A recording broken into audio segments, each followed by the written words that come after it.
언제 전화했다고 했지? 집을 나가시기 이틀 전이었어요. 고모부와 더 이상 함께 살 수 없다고 하시더라고요. 영식은 머릿속이 복잡해졌습니다. 인숙이 이혼을 결심한 게 갑작스러운 일이 아니었다는 뜻이었어요. 그때 고모가 뭐라고 했는데 구체적인 내용은 말씀하지 않으셨어요.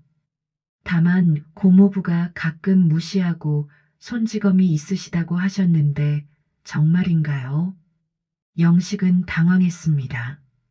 자신이 인숙을 무시했다는 기억이 없었거든요. 손찌검도 없었고요. 오히려 은퇴 후에는 아내에게 더 많은 관심을 기울였다고 생각했어요. 무시했다고? 손찌검했다고? 그런 적 없는데. 고모는 고모부가 자신의 의견을 들어주지 않는다고 하셨어요. 그리고 중요한 일들을 혼자 결정한다고 하시더라고요.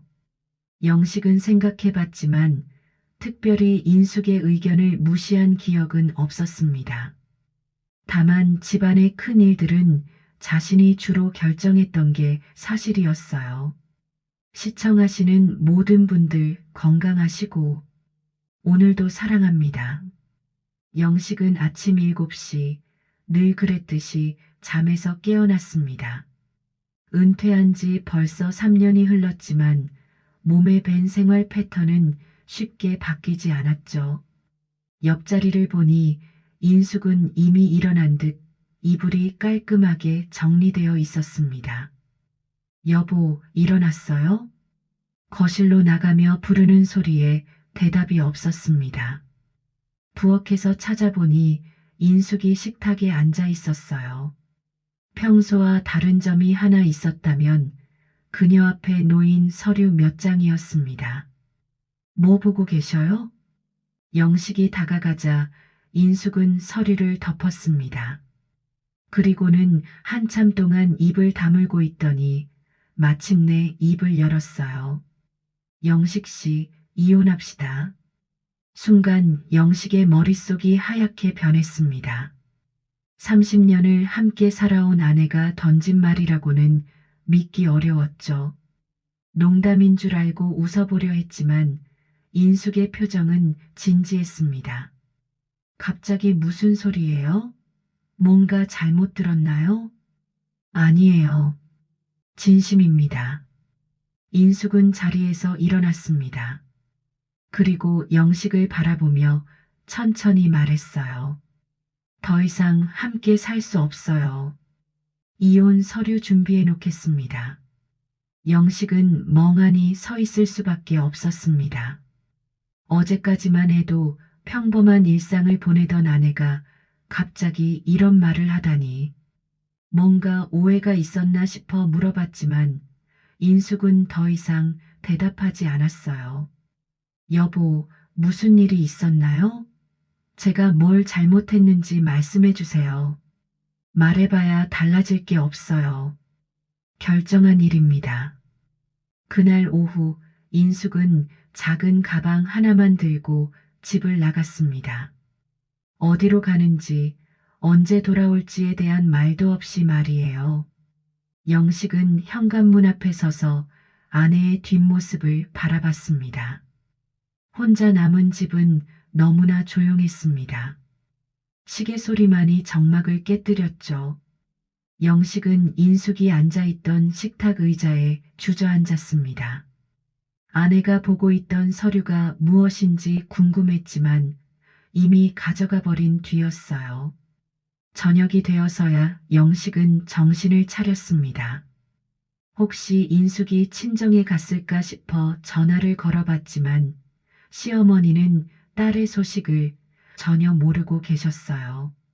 친구들에게도 연락해봤지만 마찬가지였습니다. 아무래도 며칠 지나면 돌아올 거야. 영식은 스스로를 달래며 하루를 보냈습니다. 하지만 다음 날도 그 다음 날도 인숙은 나타나지 않았어요. 휴대폰으로 전화를 걸어도 받지 않았고 문자 메시지에도 답이 없었습니다. 일주일이 지나자 영식은 불안해지기 시작했습니다. 30년 동안 함께 살면서 이런 적은 한 번도 없었거든요. 아내가 화가 나도 기껏해야 하루 이틀이면 풀렸는데 이번엔 달랐습니다. 혹시 정말 이혼할 생각인가? 영식은 자꾸만 떠오르는 생각을 떨쳐내려 했습니다. 하지만 인숙이 마지막에 했던 말이 계속 머릿속에 맴돌았어요. 더 이상 함께 살 수 없어요.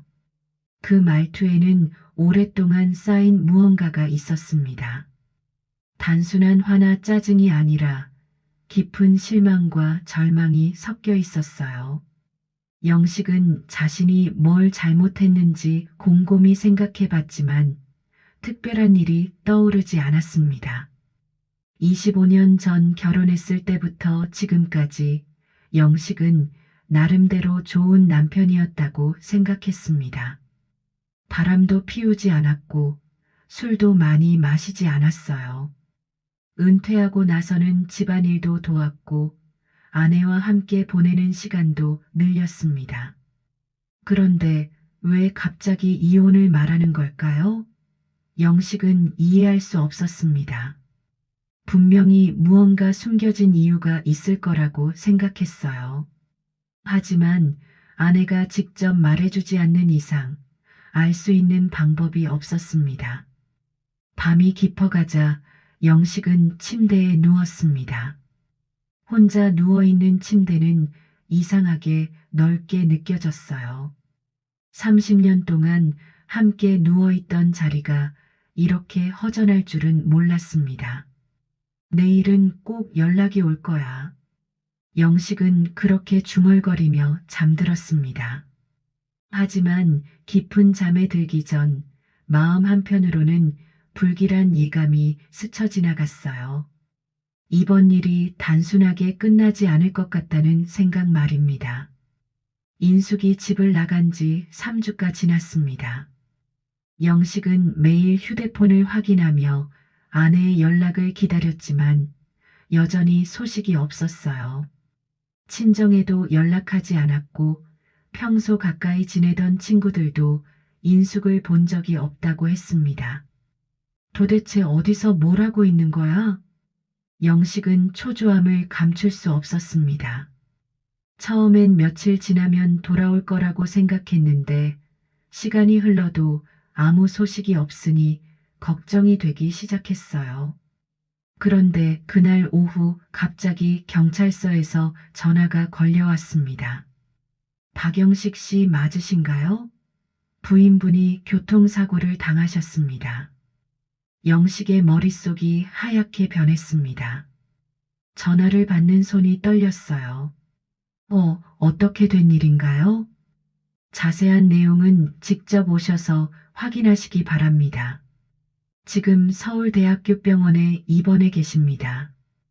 영식은 급히 병원으로 달려갔습니다.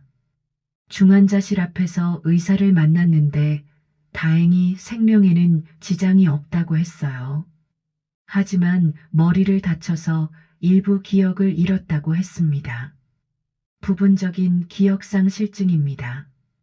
최근 몇 달간의 기억이 흐릿하고 특히 사고 직전의 상황은 전혀 기억하지 못하고 있어요. 영식은 안도의 한숨을 쉬었습니다. 목숨만 건지면 다행이었죠. 기억은 시간이 지나면 돌아올 수도 있다고 의사가 말했어요. 면회는 가능한가요? 네, 하지만 환자가 많이 놀라고 있어서 조심스럽게 접근하셔야 합니다. 영식은 병실로 들어갔습니다. 침대에 누워있는 인숙을 보니 가슴이 아팠어요. 머리에 붕대를 감고 있었고 얼굴에는 여기저기 상처가 있었습니다. 여보, 괜찮아요? 인숙은 영식을 보더니 놀란 표정을 지었습니다. 당신은 누구세요? 영식은 충격을 받았습니다. 기억을 잃었다는 건 들었지만 자신까지 알아보지 못할 줄은 몰랐어요. 저는 영식이에요. 당신 남편이죠. 남편이라고요? 인숙은 고개를 저었습니다. 그리고는 무서운 표정으로 말했어요. 아니에요. 제가 결혼했다는 기억이 없어요. 그리고 당신이 무서워요. 영식은 당황했습니다. 왜 자신을 무서워하는지 이해할 수 없었어요. 왜 무서워해요? 제가 뭘 잘못했나요? 모르겠어요. 그냥 무서워요. 가까이 오지 마세요. 간병사가 들어와서 상황을 정리했습니다. 인숙은 사고 충격으로 인해 일시적으로 기억이 혼란스러운 상태라고 했어요. 시간이 지나면 나아질 거라고 위로했지만 영식은 마음이 편하지 않았습니다. 다음 날 영식은 사고 경위를 알아보기 위해 경찰서를 찾아갔습니다.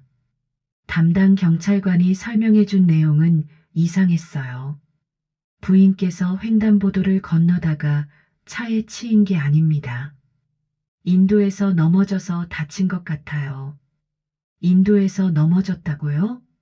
네, 목격자 진술에 따르면 혼자서 걷다가 갑자기 쓰러졌다고 합니다. 주변에 CCTV가 없어 자세한 건 알 수가 없고요. 아마 어지러움을 느끼고 넘어진 것 같아요. 혹시 다른 외상은 없나요? 머리 외상이 주된 부상이고 무릎과 손목에 찰과상이 있습니다. 그런데 한 가지 이상한 점이 있어요. 경찰관은 잠시 망설이더니 말했습니다. 부인께서 병원에서 진술하신 내용이 조금 특이합니다. 남편과의 관계를 정리하는 중이었고 남편에게 위협을 받고 있었다고 하시더라고요. 영식은 깜짝 놀랐습니다. 위협이라뇨? 그런 적 없는데요. 기억상실 상태에서 나온 진술이라 신빙성은 떨어지지만 일단 기록에는 남겨두겠습니다. 영식은 복잡한 심경으로 집에 돌아왔습니다. 아내가 기억을 잃었다는 것도 충격적이었지만 자신을 위협적인 존재로 기억하고 있다는 게 더 당황스러웠어요. 그날 밤 영식은 인숙이 집을 나가기 전 마지막 순간을 떠올려 봤습니다. 분명히 무언가 서류를 보고 있었는데 그게 뭐였을까요? 혹시 이혼 관련 서류였을까요? 내가 정말 위협적인 일을 했나? 영식은 자신을 돌아봤지만 아내를 위협한 기억은 없었습니다. 오히려 평소보다 더 조심스럽게 대해왔다고 생각했어요. 하지만 인숙의 말이 계속 머릿속에 맴돌았습니다. 병원에서 영식을 보호자로 등록했습니다. 인숙이 기억을 잃은 상태에서 가장 가까운 가족인 남편이 모든 의료진과 치료 방향을 결정할 수 있게 된 거죠. 영식은 처음엔 이런 상황이 당연하다고 생각했어요. 환자분 상태는 어떤가요? 다행히 뇌출혈은 없습니다. 다만 뇌진탕으로 인한 일시적 기억상실이 있고 목과 허리에 염자가 있어요. 연세가 있으셔서 재활치료가 필요할 것 같습니다. 의사는 영식에게 상세한 진단서를 건네줬습니다. 그리고 보험 처리를 위한 서류도 함께 주었어요. 보험 청구하실 때 이 서류들이 필요합니다. 치료비가 꽤 많이 나올 것 같으니 미리 준비하시기 바랍니다. 영식은 서류를 받아보니 생각이 복잡해졌습니다. 인숙은 집을 나가기 전까지 자신과 이혼하려 했고 지금은 기억을 잃어 자신을 알아보지 못하는 상태였어요. 하지만 법적으로는 여전히 부부였고 모든 결정권이 자신에게 있었습니다. 혹시 환자가 의식을 회복했을 때 남편을 거부하면 어떻게 되나요? 그런 경우는 가족 간 상의를 통해 해결하셔야 합니다. 다만 법적 보호자는 남편분이시니까 치료에 관한 결정은 영식 씨가 내리셔야 해요. 영식은 묘한 기분을 느꼈습니다. 인숙이 자신을 떠나려 했지만 결국 모든 것이 자신의 손에 달려있게 된 거였어요. 며칠 후 영식은 보험회사 직원을 만났습니다. 사고 경위를 설명하면서 영식은 조금씩 사실을 바꿔서 말했어요. 아내가 요즘 우울증으로 힘들어했습니다. 그래서 혼자 산책을 자주 나갔는데 그러다가 사고를 당한 것 같아요. 우울증이 있으셨나요? 네, 폐경 후 우울감이 심해져서 치료를 받고 있었습니다. 영식은 거짓말을 하고 있었습니다. 인숙에게 우울증이 있었던 건 아니었어요. 하지만 이렇게 말하면 보험금을 받는데 유리할 것 같았습니다. 그럼 정신과 치료 기록도 있겠네요? 네, 서류를 준비해서 제출하겠습니다. 영식은 집에 돌아와서 인숙의 건강보험 기록을 찾아봤습니다. 다행히 몇 년 전 스트레스로 인한 불면증 때문에 정신과를 다닌 적이 있었어요. 그 기록을 가지고 병원에 가서 상세한 진단서를 받아냈습니다. 의사는 인숙의 상태를 보고 진단서를 작성했어요. 영식은 의사에게 인숙의 평소 상태에 대해 설명하면서 조금씩 과장했습니다. 최근에 불안감이 심해지고 있었어요. 그리고 집중력도 떨어지고 있었습니다. 그렇다면 사고 당시 의식이 흐려져 있었을 가능성이 있겠네요. 의사는 그런 내용을 진단서에 포함시켰습니다. 영식은 만족스러웠어요. 이제 보험금을 받는데 문제가 없을 것 같았습니다. 하지만 며칠 후 예상치 못한 일이 생겼습니다. 인숙의 친정 조카인 미진이 병원에 나타난 거였어요. 고모부, 고모 어떻게 되신 거예요? 미진은 32살의 변호사였습니다. 평소 인숙과 가깝게 지내던 조카였어요. 영식은 당황했습니다. 아, 미진아. 고모가 사고를 당해서 입원해 계셔. 어떤 사고예요? 자세히 말씀해 주세요. 영식은 미진에게 사고 경위를 설명했습니다. 하지만 보험회사에 말한 것과는 조금 다르게 말했어요. 고모가 산책하다가 넘어져서 다쳤어. 머리를 다쳐서 기억을 잃었단다. 기억을 잃었다고요? 미진은 놀란 표정을 지었습니다. 그리고는 병실로 들어가서 인숙을 만났어요. 고모, 저 미진이에요. 알아보세요? 인숙은 미진을 보더니 희미하게 미소를 지었습니다. 미진이구나. 오랜만이네.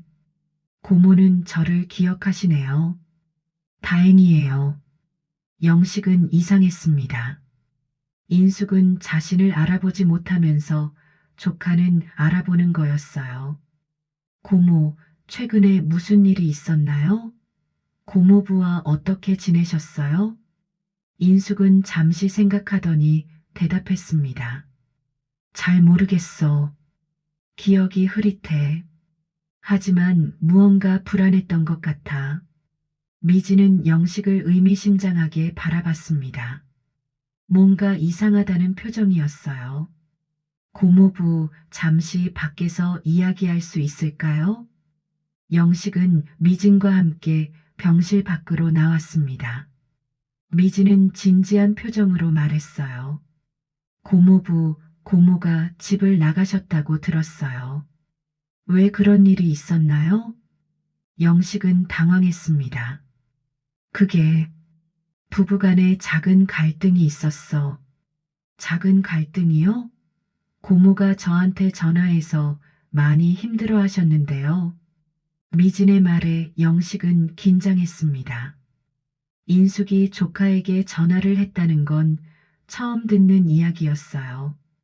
언제 전화했다고 했지? 집을 나가시기 이틀 전이었어요. 고모부와 더 이상 함께 살 수 없다고 하시더라고요. 영식은 머릿속이 복잡해졌습니다. 인숙이 이혼을 결심한 게 갑작스러운 일이 아니었다는 뜻이었어요. 그때 고모가 뭐라고 했는데 구체적인 내용은 말씀하지 않으셨어요. 다만 고모부가 가끔 무시하고 손찌검이 있으시다고 하셨는데 정말인가요? 영식은 당황했습니다. 자신이 인숙을 무시했다는 기억이 없었거든요. 손찌검도 없었고요. 오히려 은퇴 후에는 아내에게 더 많은 관심을 기울였다고 생각했어요. 무시했다고? 손찌검했다고? 그런 적 없는데. 고모는 고모부가 자신의 의견을 들어주지 않는다고 하셨어요. 그리고 중요한 일들을 혼자 결정한다고 하시더라고요. 영식은 생각해봤지만 특별히 인숙의 의견을 무시한 기억은 없었습니다. 다만 집안의 큰 일들은 자신이 주로 결정했던 게 사실이었어요.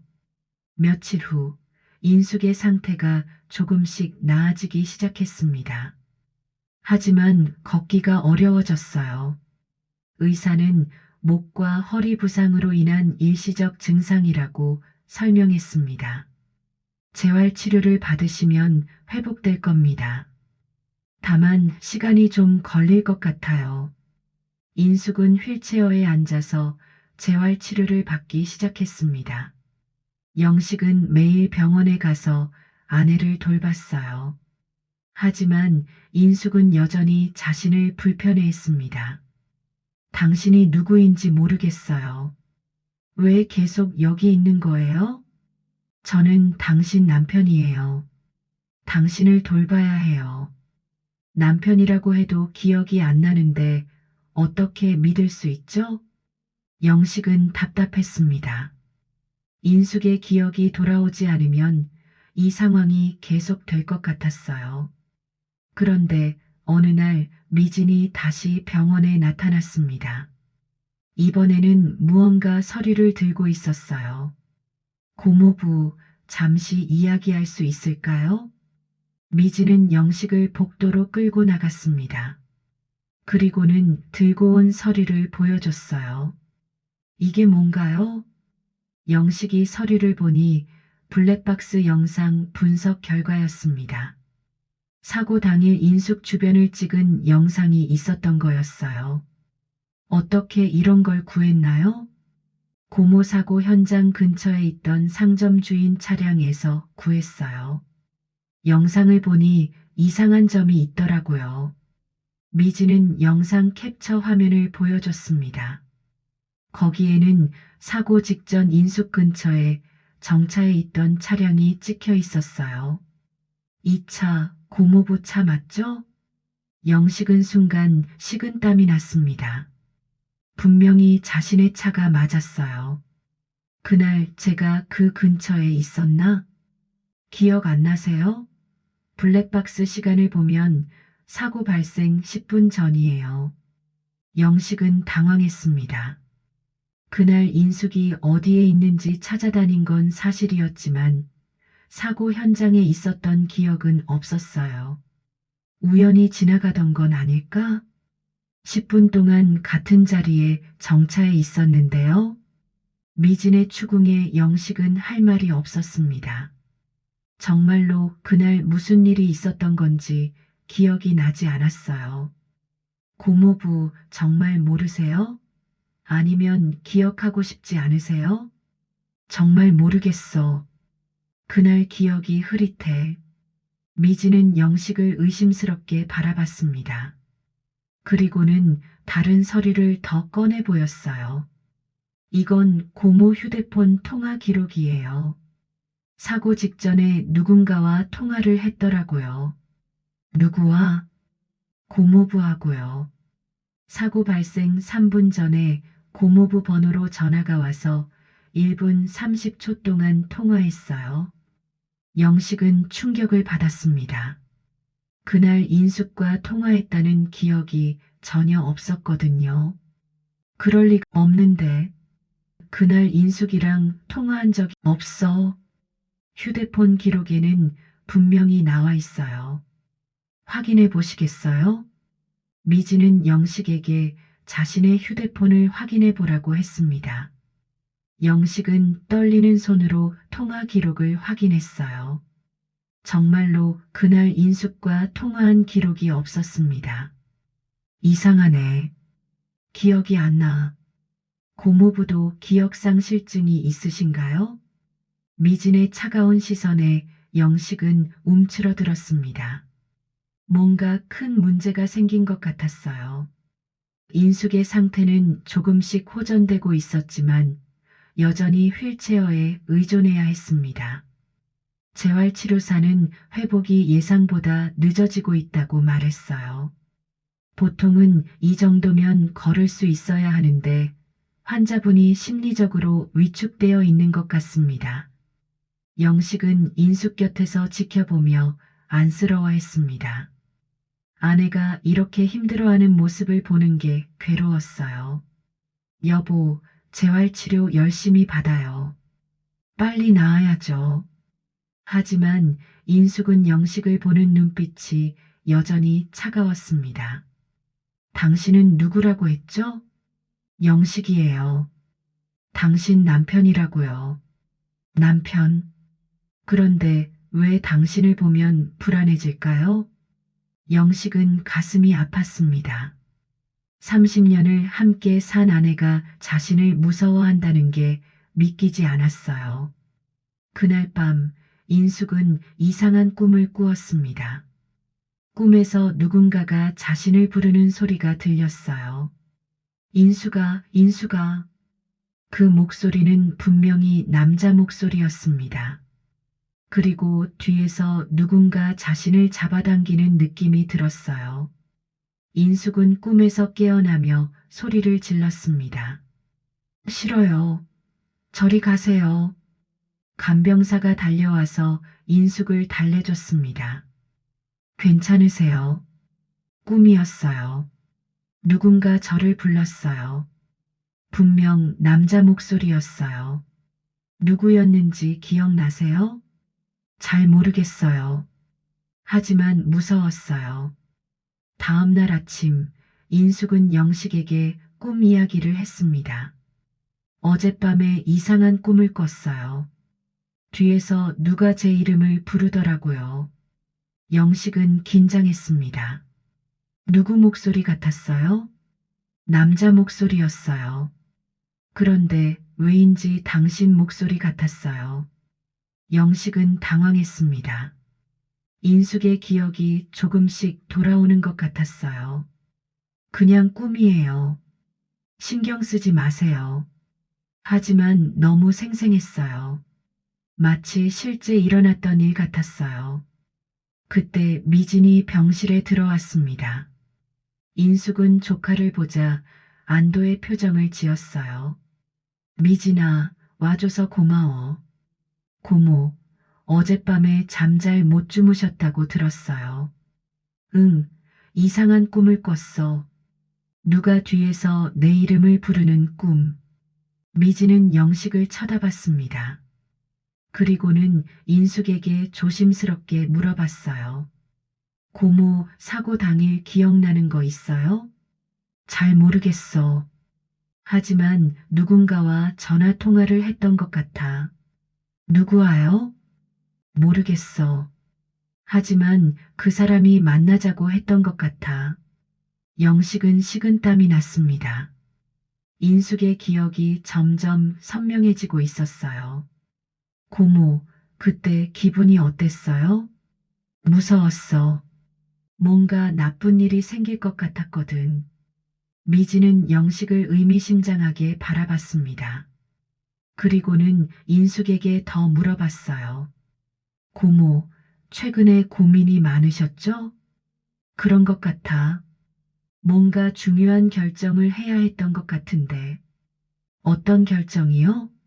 모르겠어. 하지만 누군가와 헤어져야 한다는 생각을 했던 것 같아. 영식은 더 이상 견딜 수 없었습니다. 그만해요. 인숙이 지금 아픈데 너무 많이 물어보지 마세요. 고모부, 고모 기억이 돌아오는 게 좋은 일 아닌가요? 하지만 너무 무리하면 안 되잖아요. 미지는 영식의 반응이 이상하다고 생각했습니다. 왜 아내의 기억이 돌아오는 걸 막으려 하는 걸까요? 그날 오후 인숙은 재활치료를 받다가 또 다른 기억 조각을 떠올렸습니다. 선생님, 제가 왜 휠체어를 타게 됐는지 정확히 아세요?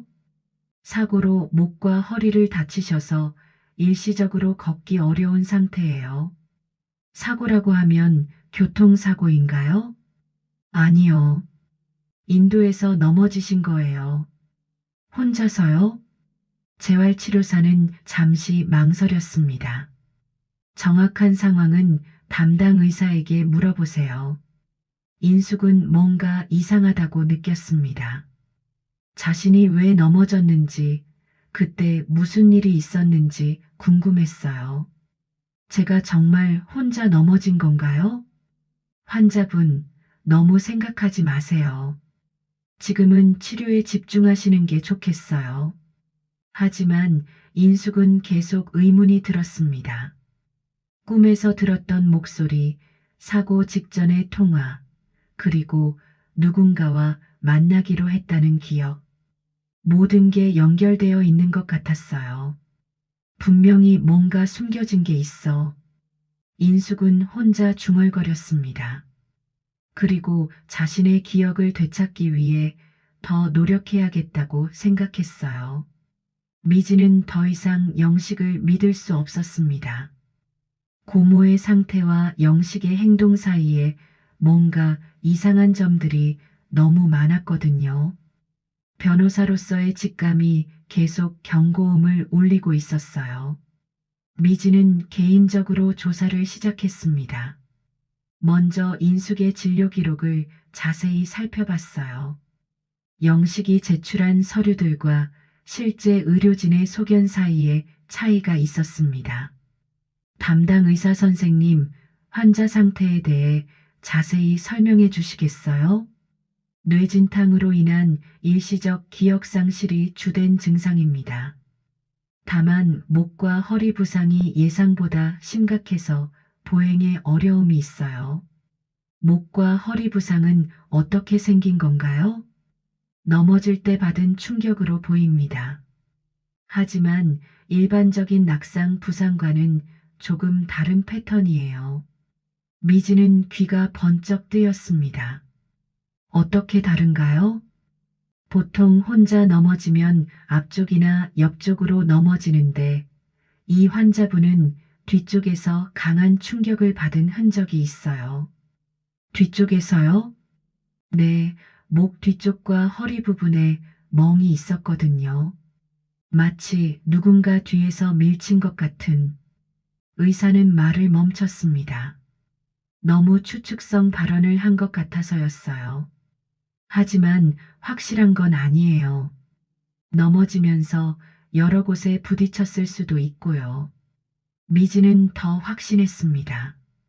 분명히 인숙의 사고는 단순한 낙상이 아니었어요. 다음으로 미지는 사고 현장을 다시 조사했습니다. 주변 상점들을 돌아다니며 목격자가 있는지 확인해 봤어요.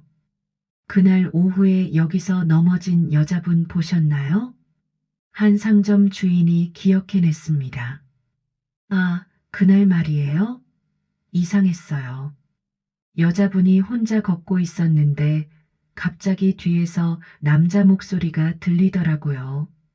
남자 목소리요? 네, 여자분 이름을 부르는 것 같았어요. 그런데 여자분이 뒤돌아보더니 갑자기 넘어지시더라고요. 남자는 어디 있었나요? 잘 안 보였어요. 하지만 차 한 대가 근처에 서 있었던 것 같아요. 미지는 점점 확신을 갖게 됐습니다. 영식이 인숙을 만나러 갔고 거기서 무슨 일이 벌어진 거였어요. 미지는 병원으로 돌아가서 인숙과 대화를 나눴습니다. 고모, 제가 조사한 내용이 있어요. 뭘 조사했는데? 고모 사고에 대해서요. 고모부가 말한 것과 다른 점들이 있어요. 인숙은 진지해졌습니다. 어떻게 다른데? 고모는 혼자 넘어진 게 아니에요. 누군가 뒤에서 불렀고 그때 넘어지신 거예요. 누가 불렀다고요? 고모부일 가능성이 높아요. 사고 직전에 고모부와 통화했고 근처에 고모부 차도 있었거든요. 인숙은 충격을 받았습니다. 계속 떠오르던 기억 조각들이 맞춰지기 시작했어요. 그럼 내가 꾼 꿈이 진짜였나? 어떤 꿈이요? 뒤에서 누가 내 이름을 부르는 꿈. 그리고 무서워서 도망가려 했던 꿈. 미지는 인숙의 손을 잡았습니다. 고모, 더 자세히 기억해 보세요. 그날 무슨 일이 있었나요? 인숙은 눈을 감고 집중했습니다. 조금씩 기억이 선명해지기 시작했어요. 전화가 왔어. 영식이가 만나자고 했어요. 어디서 만나자고 했나요? 공원 근처였어. 이야기할 게 있다고 했어. 그래서 나가신 거군요. 응, 하지만 만나자마자 이상했어. 영식이가 화가 나 있더라고. 인숙의 기억이 점점 돌아오고 있었습니다. 무슨 이야기를 했나요? 이혼 이야기. 영식이가 절대 이혼해주지 않겠다고 했어. 그 다음에요? 내가 돌아서서 가려고 했어. 그런데 인숙은 말을 멈췄습니다. 무서운 기억이 떠오르고 있었어요. 그런데 뒤에서 내 어깨를 잡더라고. 그리고 밀었어. 미지는 분노했습니다. 영식이 정말로 인숙을 밀어서 다치게 한 거였어요. 고모, 확실해요? 응, 이제 기억나. 영식이가 저를 밀었어. 그래서 넘어져서 머리를 다쳤어. 왜 지금까지 기억 못 하신 거예요? 머리를 다쳐서 기억이 흐릿했어. 하지만 이제 다 기억나. 미지는 즉시 행동에 나섰습니다. 먼저 인숙의 진술을 녹음하고 증거들을 정리했어요. 그리고 경찰서에 신고했습니다. 상해 사건으로 신고하려고 합니다. 경찰은 미진의 신고를 접수했습니다. 그리고 영식을 조사하기 시작했어요. 한편 영식은 자신에게 불리한 상황이 벌어지고 있다는 걸 감지했습니다. 미진이 자꾸 이상한 질문을 하고 인숙의 기억이 돌아오고 있었거든요. 뭔가 조치를 취해야 해. 영식은 보험회사에 연락해서 보험금 지급을 서둘러 달라고 요청했습니다. 그리고 인숙 명의의 재산들을 자신 이름으로 옮기기 시작했어요. 하지만 미진이 그것도 막았습니다. 변호사로서 법적 절차를 통해 재산 이전을 중단시킨 거였어요. 고모부, 지금 무슨 일 하시는 거예요? 내 아내 재산을 관리하는 거야. 뭐가 문제인가? 고모가 의식이 있는 상태에서 동의 없이 재산을 이전하는 건 불법이에요. 영식은 당황했습니다. 자신의 계획이 모두 무너지고 있었어요. 너 지금 나를 의심하고 있는 거야? 아니에요. 그냥 법적 절차를 지켜달라는 거예요. 하지만 영식은 미진이 자신을 의심하고 있다는 걸 확실히 알았습니다. 이제 더 이상 숨길 수 없을 것 같았어요. 드디어 재판날이 왔습니다. 영식이 인숙에게 상해를 입혔다는 혐의로 법정에 서게 된 거였어요. 법정에는 영식과 그의 변호사, 그리고 인숙과 미진이 있었습니다. 인숙은 휠체어에 탄 채로 법정에 들어왔습니다. 여전히 걷기 어려워 보였고 얼굴도 창백했어요. 하지만 눈빛만은 또렷했습니다. 판사가 재판을 시작했습니다. 피고인 박영식 씨, 혐의 사실을 인정하십니까? 아닙니다. 저는 아내를 다치게 한 적이 없습니다. 영식의 변호사가 나서서 주장했습니다. 재판장님, 피해자는 기억상실 상태에 있어서 진술의 신빙성이 떨어집니다. 그리고 부부간의 단순한 갈등을 형사사건으로 과장하고 있다고 봅니다. 하지만 미진이 반박했습니다. 재판장님, 피해자의 기억은 이미 회복되었습니다. 그리고 의료진의 소견에 따르면 피해자의 부상은 단순한 낙상이 아닌 외부 충격으로 인한 것입니다. 판사는 인숙에게 신분 확인을 했습니다. 증인 이인숙 씨, 본인이 맞습니까? 인숙은 잠시 영식을 바라봤습니다. 그리고는 떨리는 목소리로 대답했어요. 네, 맞습니다. 사고 당일 상황에 대해 증언해 주시기 바랍니다. 인숙은 깊게 숨을 쉬고 말하기 시작했습니다. 제가 집을 나간 이유는 남편과 이혼하기 위해서였습니다. 30년을 함께 살면서 더 이상 함께 할 수 없다고 판단했거든요. 법정이 조용해졌습니다. 영식은 긴장한 표정으로 아내를 바라봤어요. 사고 당일 남편에게서 전화가 왔습니다. 만나서 이야기하자고 했어요. 어디서 만나기로 했습니까? 동네 공원 근처였습니다. 처음에는 가고 싶지 않았지만 남편이 중요한 이야기가 있다고 해서 나갔어요. 인숙은 잠시 말을 멈추고 물을 마셨습니다.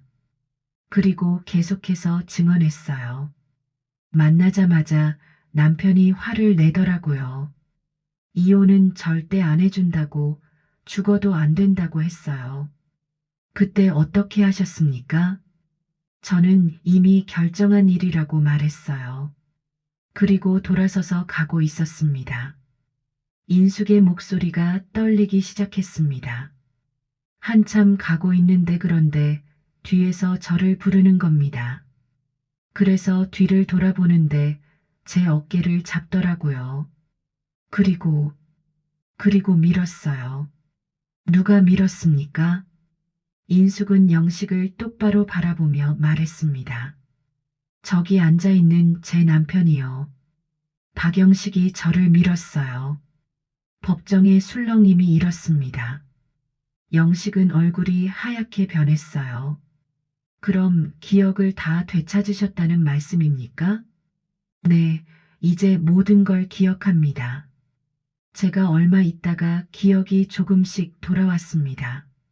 하지만 이혼을 하고 싶어 기억 상실인 척 연기를 했습니다. 이 말에 법정은 더욱 소란스러워졌습니다. 판사가 정숙을 요구했어요. 기억 상실인 척 했다는 것은 무슨 의미입니까? 처음에는 정말 기억을 잃었어요. 하지만 며칠 후부터 조금씩 기억이 돌아왔어요. 그런데 남편이 제 상태를 이용해서 이상한 일들을 하는 걸 봤어요. 미진이 증거 서류를 제출했습니다.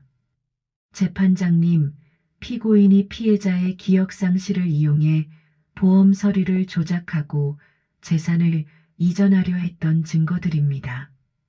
판사는 서류들을 살펴봤습니다. 그리고 영식에게 물었어요. 피고인은 이에 대해 어떻게 생각하십니까? 영식은 당황해서 대답을 제대로 하지 못했습니다. 그건 아내를 위해서 한 일이에요. 아내를 위해서라고요? 네, 아내가 기억을 잃어서 스스로 결정할 수 없었잖아요. 하지만 인숙이 다시 증언했습니다. 거짓말이에요. 남편은 저를 위한 게 아니라 자기를 위해서 그런 일들을 했어요. 어떤 근거로 그렇게 말씀하시는 겁니까? 제가 기억을 되찾은 척하지 않고 지켜봤거든요. 남편이 보험금을 받기 위해 진단서를 조작하고 제 재산을 자기 이름으로 옮기려 했어요. 영식의 변호사가 이 일을 제기했습니다. 재판장님, 증인의 진술이 일관성이 없습니다. 기억상실이었다가 기억을 되찾았다가 그런데 또 기억상실인 척했다고 하는데 어느 것이 진실인지 알 수 없습니다. 하지만 미진이 의료진의 소견서를 제출했습니다. 재판장님, 의료진의 소견에 따르면 환자가 의도적으로 증상을 과장할 수 있는 상태였다고 나와 있습니다. 즉, 의식은 충분히 있었지만 기억상실인 척 연기할 수 있었다는 뜻입니다. 판사는 인숙에게 다시 물었습니다. 그럼 언제부터 기억이 돌아왔습니까? 사고 후 일주일 정도 지나서 조금씩 돌아오기 시작했어요. 하지만 남편의 행동을 지켜보기 위해 기억상실인 척 계속 연기했어요. 왜 그렇게 하셨습니까? 처음엔 기억상실이면 돌봐야 하니 이혼하려 했을 것 같았습니다. 헌데 점점 해동이 이상한 거였습니다. 그래서 남편이 진짜로 무슨 일을 하는지 알고 싶었거든요. 그리고 제 예상이 맞았어요. 영식은 더 이상 참을 수 없었습니다. 말도 안 돼요. 당신이 먼저 집을 나갔잖아요. 이혼하겠다고 선언하고 나간 건 당신이에요. 그렇다고 해서 저를 밀어서 다치게 할 권리가 있나요? 밀지 않았어요. 그냥 손을 댔을 뿐이에요. 영식은 실수로 사실을 인정해버렸습니다. 법정이 다시 술렁였어요. 판사가 영식에게 물었습니다. 지금 손을 댔다고 하셨는데 그럼 신체 접촉이 있었다는 것을 인정하시는 겁니까? 영식은 당황해서 말을 제대로 못했습니다. 그게 아니, 저는 영식의 변호사가 급히 나섰습니다. 재판장님, 제 의뢰인이 흥분해서 실언한 것 같습니다. 하지만 이미 늦었습니다. 영식이 인숙에게 손을 댔다는 것을 스스로 인정한 셈이었어요. 미진이 마지막 증거를 제출했습니다. 재판장님, 사고 현장 근처 목격자의 진술서입니다. 남자가 여자를 부르는 소리를 들었고 그 직후 여자가 넘어지는 것을 봤다고 증언하고 있습니다. 판사는 모든 증거와 증언을 검토했습니다. 그리고 잠시 휴정을 선언했어요. 잠시 휴정하겠습니다. 30분 후에 재개하겠습니다. 휴정 시간 동안 영식은 변호사와 긴급 상담을 했습니다. 상황이 너무 불리해졌어요. 어떻게 해야 하나요? 솔직히 어렵습니다. 피해자의 증언도 일관성이 있고 증거들도 충분해요. 그럼 어떻게 되는 건가요? 상해죄로 처벌받을 가능성이 높습니다. 영식은 절망했습니다. 자신의 계획이 완전히 무너진 거였어요. 재판이 재개되었습니다. 판사가 최종 판결을 내리기 전에 마지막으로 물었어요. 피고인, 마지막으로 할 말이 있습니까? 영식은 한참 동안 말이 없었습니다. 그리고는 고개를 들어 인숙을 바라봤어요. 미안해요. 정말 미안해요. 하지만 인숙은 차가운 표정으로 답했습니다. 미안하다고 해서 달라지는 건 없어요. 판사가 판결을 연기한다고 선언했습니다. 복잡한 사안이므로 판결은 일주일 후에 선고하겠습니다. 법정이 끝나고 모든 사람들이 나갔습니다. 인숙은 휠체어에 탄 채로 미진과 함께 법정을 나섰어요. 영식은 혼자 남아서 허탈하게 앉아 있었습니다. 30년 함께 산 부부가 이렇게 법정에서 대립하게 될 줄은 꿈에도 몰랐어요. 모든 것이 끝난 것 같았습니다. 판결이 선고되기 며칠 전 인숙은 병원에서 조용히 지내고 있었습니다. 미진은 매일 병문안을 오며 고모를 돌봤어요. 영식은 재판 후 집으로 돌아가서 혼자 지내고 있었습니다. 그날 오후 인숙은 평소와 다르게 휠체어에서 일어나려고 시도했습니다. 간병사가 깜짝 놀라며 말렸어요. 아직 무리하시면 안 돼요. 의사 선생님이 조심하라고 했잖아요. 괜찮아요. 한번 시도해보고 싶어요. 인숙은 천천히 휠체어에서 일어났습니다.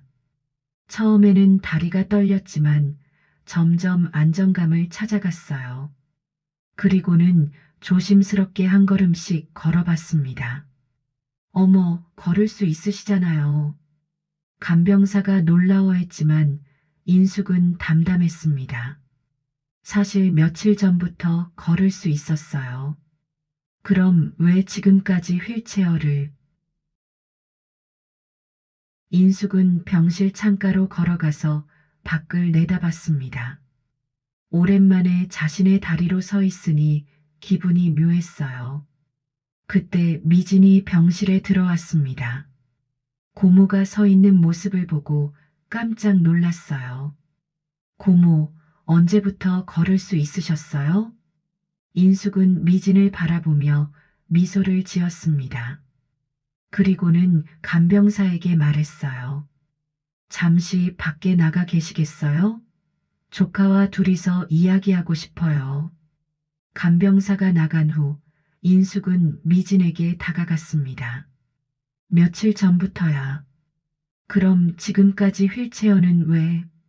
미진아, 지금부터 하는 말은 절대 비밀이야. 누구에게도 말하면 안 돼. 미진은 긴장했습니다. 뭔가 중대한 이야기가 시작될 것 같았어요. 고모, 무슨 말씀이세요? 인숙은 주변을 살펴본 후 작은 목소리로 말했습니다. 사실 모든 게 내가 계획한 거야. 무슨 말씀이세요? 기억상실도 휠체어도 심지어 영식이가 나를 무시했다는 것도 길에서 밀었다는 것도 모든 게 거짓말이었어. 미지는 충격을 받았습니다. 고모가 이 모든 상황을 의도적으로 만들어낸 거였다는 뜻이었어요. 고모, 그럼 처음부터 기억이 있으셨던 거예요? 아니야, 며느리는 기억이 없었어. 그런데 왜 그런 위험한 일을? 인숙은 의자에 앉으며 설명했습니다. 영식이가 퇴직하고 나서 아무 계획도 없이 집에서 빈둥거리는 모습을 보며 절망했어. 이대로 가면 나이의 노후는 파탄날 게 뻔했거든. 우연히 내 이름으로 보험금이 1억 원이나 나오는 걸 알게 됐어. 처음엔 그걸 보고 이혼 이야기를 꺼냈지 문제는 수혜자가 영식이로 되어 있었다는 거였어. 그래서 생각을 바꿨어. 내 것으로 만들기로. 미지는 복잡한 심경이었습니다. 그래서 영식 고모부를 가해자로 만들려고 하신 거군요. 맞아. 영식이가 나를 해치려는 증거를 만들면 보험금이 내게 올 거라고 생각했어. 그런데 실제로는 영식 고모부가 고모를 그런 적이 없다는 거네요? 당연하지. 영식이는 나를 무시한 적도 없고 밀어서 다치게 한 적도 없어. 모든 게 내가 꾸며낸 이야기야. 그럼 집을 나가기 전에 무시당했다는 것도 거짓말이야. 영식이는 나름 좋은 남편이었어. 다만 퇴직 후 무기력해진 모습이 싫었을 뿐이지. 인숙은 창밖을 바라보며 계속 말했습니다. 미진아, 넌 어떻게 생각해? 고모가 너무 나쁜 짓을 한 것 같아? 미진은 한참 생각하더니 대답했습니다. 고모 입장에서는 이해할 수 있어요. 하지만 영식 고모부가 너무 불쌍해요. 아무 잘못도 없는데. 하지만 후회하지 않아. 30년 동안 집안일만 하며 살았는데 노후에 빈손으로 나갈 순 없었어. 그 돈은 내가 받아야 할 돈이야. 미지는 고모의 치밀함에 놀랐습니다. 이 모든 상황을 계산해서 만들어낸 거였어요. 인숙은 미진에게 다가와서 손을 잡았습니다. 미진아, 이해해줘. 고모는 30년 동안 한 푼 벌어본 적이 없어. 영식이와 이혼하면 정말 아무것도 남지 않을 뻔했거든.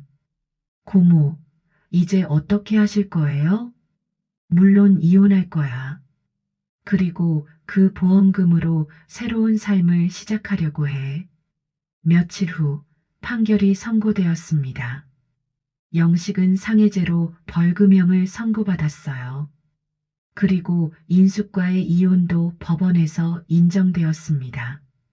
가장 중요한 건 보험금이었습니다.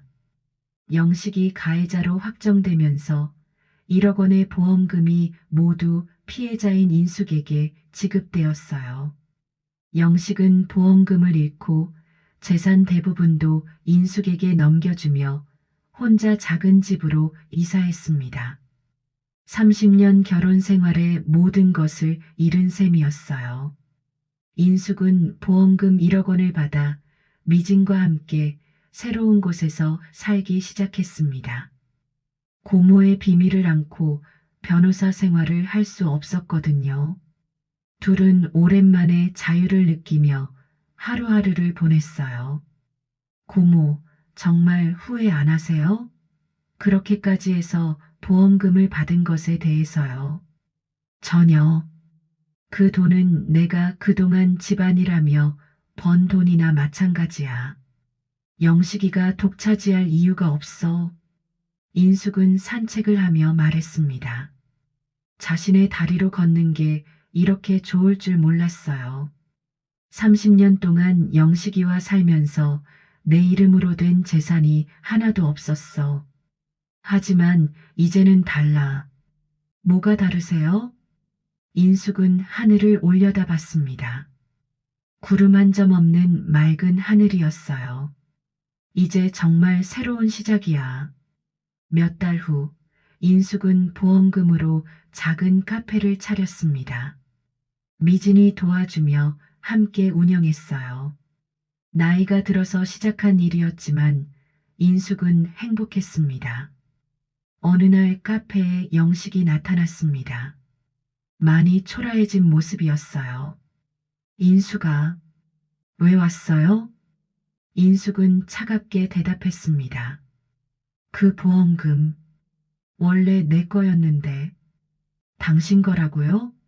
30년 동안 제가 집안일하며 산 대가로 받은 건데요. 하지만 내가 가입하고 수혜자는 내 이름으로. 그렇게 이야기해도 이제 와서 달라지는 건 없어요. 이제 와서 뭐라고 하실 건가요? 영식은 더 이상 말하지 못하고 돌아갔습니다. 30년의 결혼 생활과 1억 원의 보험금, 모든 것을 잃고 떠나는 순간이었어요. 인숙은 카페 창가에 앉아서 거리를 바라봤습니다. 지나가는 사람들, 달리는 자동차들, 모든 게 새롭게 보였어요. 고모, 정말 괜찮으세요? 미진이 걱정스럽게 물었습니다. 괜찮아. 아니, 괜찮은 정도가 아니라 정말 좋아. 인숙은 진심으로 웃었습니다. 오랜만에 진짜 웃음이었어요. 이제야 내 인생을 살 수 있을 것 같아. 해가 지고 있었습니다. 인숙은 하루 일을 마치고 미진과 함께 집으로 돌아갔어요. 작지만 따뜻한 집, 그리고 진심으로 자신을 아껴주는 사람과 함께하는 저녁이었습니다. 당신에게는 정말 미안하지만 이제 정말 내 인생을 살고 싶어. 인숙은 그렇게 중얼거리며 하루를 마무리했습니다. 이 상황에 대한 여러분의 생각, 댓글로 꼭 남겨주세요. 여러분 한 분 한 분의 이야기가 다음 이야기의 씨앗이 됩니다. 마음에 드셨다면 좋아요로 다음 이야기 응원해주세요.